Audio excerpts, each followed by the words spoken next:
Hello everybody. So I'm inspired to share a message that is in response to a question that I recently got. And I will paraphrase the question, but it read something like, I am experiencing frustration and anger at work for the way I've been treated the last few years. And I'm looking forward to my retirement. Am I running away from my forgiveness lessons in looking for or toward the future to be saved?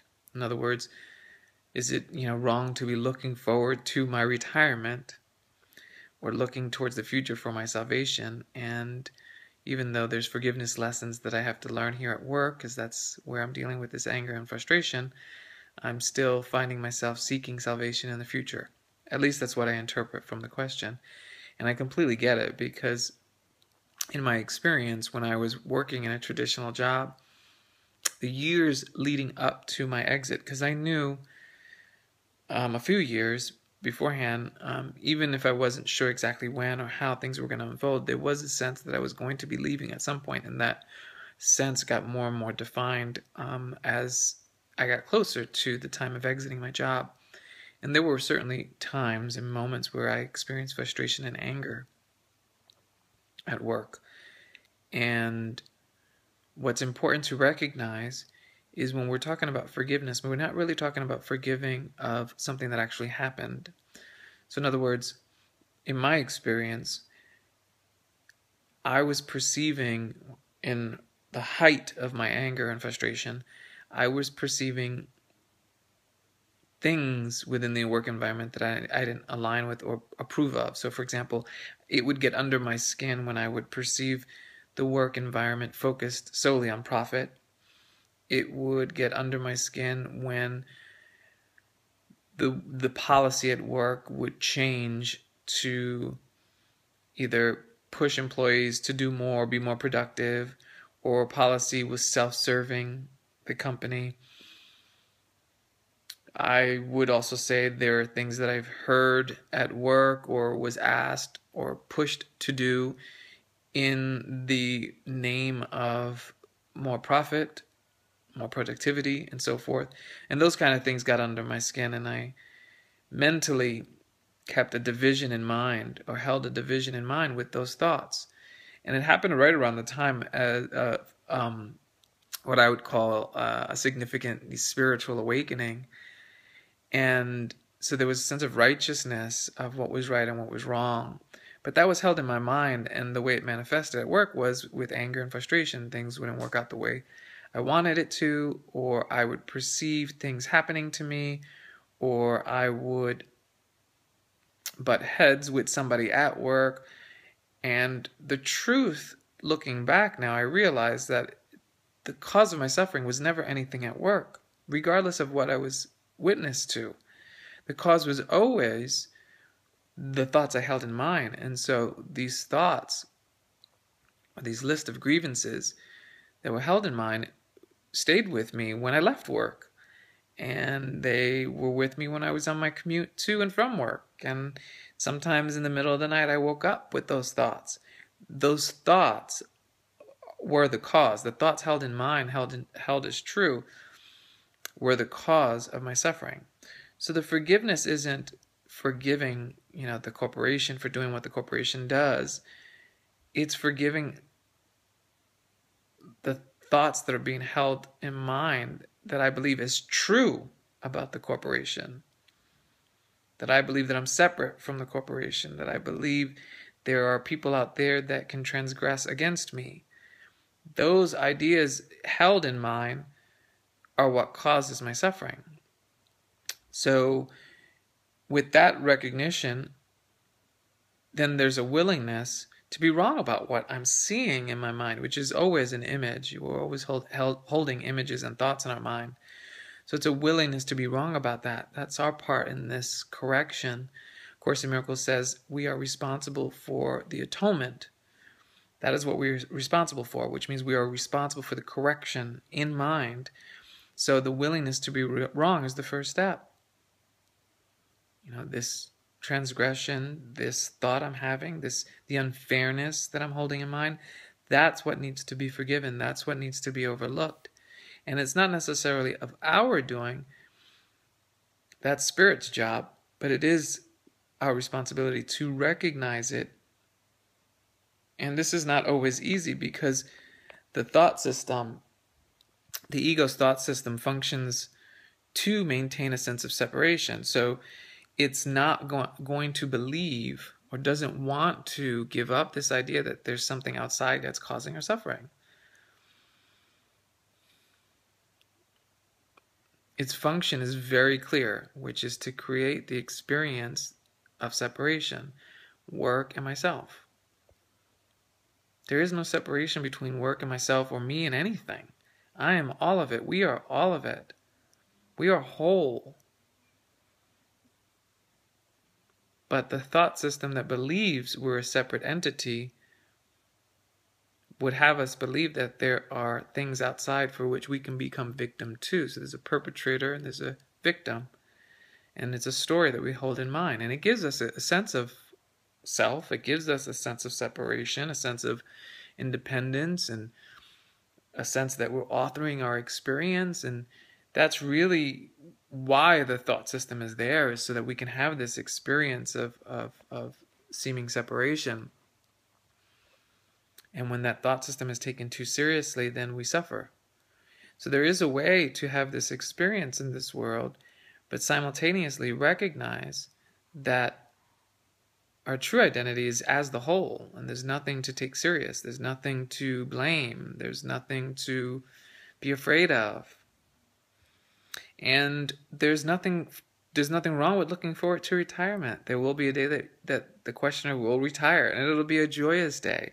And that's very joyous to think about it. I remember I would certainly think about, the day I leave, and, I don't know if I ever counted down the days before I left, but certainly there was an awareness that it was getting closer and closer. And certainly those thoughts come in, and we can get excited. I'm about to take a trip soon, to share and extend these messages of love and the movie that I just made. And there's, dates on a calendar for which I will be traveling. And so I'm looking forward to that. So there's nothing wrong with that. But at the same time, my salvation doesn't rest in it. So it's like if those plans got canceled or anything changed, the peace is still here. It doesn't change. So there's nothing wrong with looking forward to something. It's only when we have all our investment, or we're invested in a way things turn out, then we will suffer when they don't turn out the way we want them to. And in my situation where I was looking forward to leaving my job, I have to say, a lot of my experience has not turned out the way I thought it would. And that's okay. And we are to expect that, because we are not in control and we don't know anything. Even if we think we know we're retiring, we don't know what that's going to look like. We don't know how that will unfold. We don't know what it would present us. We don't know what the form is going to look like, even though we think we do. But we can look forward to it and simultaneously smile in the back of our mind, recognizing where salvation is, which is always going to be right here. And the Course principles, the beauty of A Course in Miracles is that we have 365 lessons to help us really train the mind, and they are intended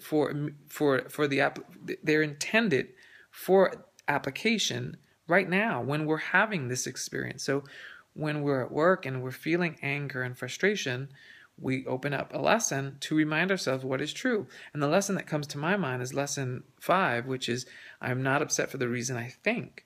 So for me, when I look back at my work experience, and even in the midst of it, I had to come with terms that there was nothing about the work that was making me upset. It was me making me upset for the purpose of experiencing myself as a separate body, for the purpose of maintaining a separate self-concept, or the role that I was playing as the regional manager of customer loyalty.